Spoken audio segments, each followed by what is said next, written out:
Maisha yamebadilika na vitu vingi sana vimebadilika. Kwa mfano zamani mtu alikuwa anaweza akapiga picha anaweka kwenye diary. Kuna diary ambayo ina picha za familia nzima, ukoo na kila kitu. Sasa hivi kuna social media, kuna Instagram, kuna Facebook, kuna nini.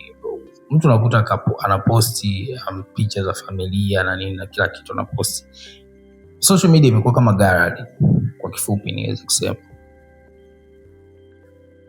Ndo mabadiliko yenye jinsi yalivyo. Sasa hivi kumekuwa kuna trends za watu kuposti activity, kuposti kwa mfano anatoka nyumbani anaenda kazini, anafanya activity zake nyumbani, maamuzi anayochukua, matatizo anayopitia na vitu kama hivyo, which is fine. Kwangu mimi naona tu it is fine. Tumeingia kwenye era ambayo tuna communicate kitofauti, sio kama zamani. Sasa hivi tuna communicate kupitia socially, tuna communicate kupitia social media na vitu kama hivyo. Ndio maendeleo yenyewe jinsi yalivyo.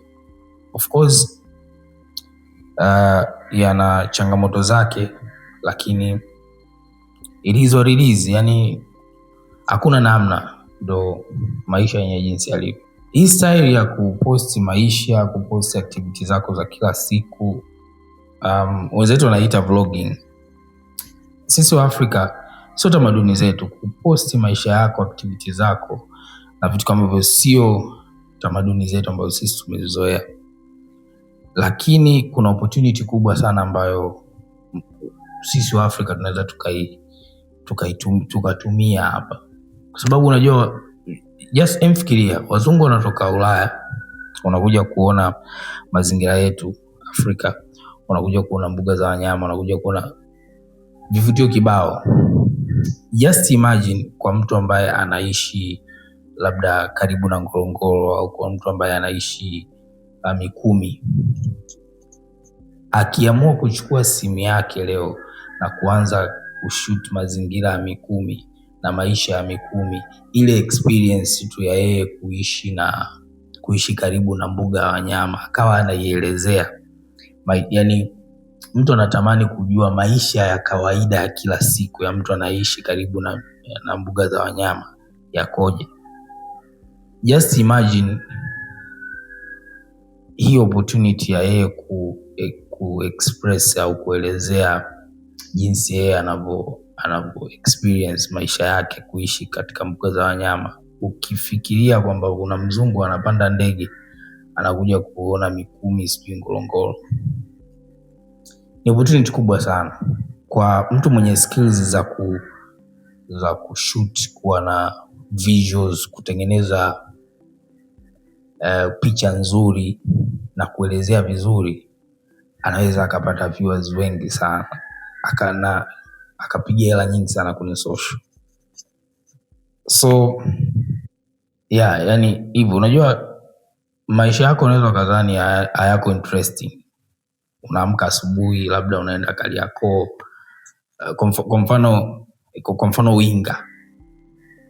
Mimi natamani kujua jinsi ambavyo process ya kuwa winga inapokuwa nikiona. Kwa hiyo kama kuna winga angekuwa ananisikiliza hapa, ile process yeye anavyoamka, anavyoenda anavyojiposition kumpokea mteja, kubagaini naye mpaka kuhakikisha yule mteja, ni experience ambayo mtu anatamani kuiona. Unajua social media ni maisha yako. Ukiyaweka katika entertain, yani ukiweka katika entertainment, yanaweza akawa jambo kubwa sana. Sio kwako tu, kwa wale watu ambao wanafikiria kufanya kile kitu ambacho unataka kukifanya. So mimi sioni ubaya wote kudocument, mtu akiwa na document maisha yake, akiwa na shoot activity zake na vitu kama hivyo. After all, ukiangalia si hapa duniani, tukizidi sana tutaishi labda miaka 60-70, then kila mtu anapotea zake. Yani so mbaya ukituachia maisha yako sehemu tukawa tunatizama, tukawa tuna reference, tukawa tunajifunza. Sio lazima ukae uchi au ufanye nini, sio lazima ufanye hivyo vitu. Unaweza ukawa tu wewe labda una kipaji cha kupika au una kipaji labda cha kuongea, kuzungumza, ukawa unapiga tu story na watu kwenye social. Kuna watu wanafanya hivyo na wanapata viewers wengi, wanapata brand deals, wanapata vitu kibao. So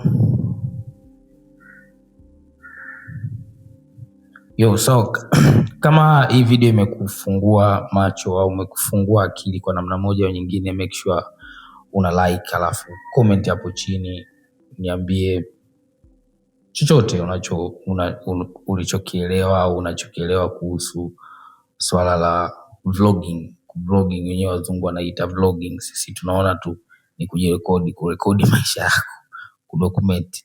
So peace out.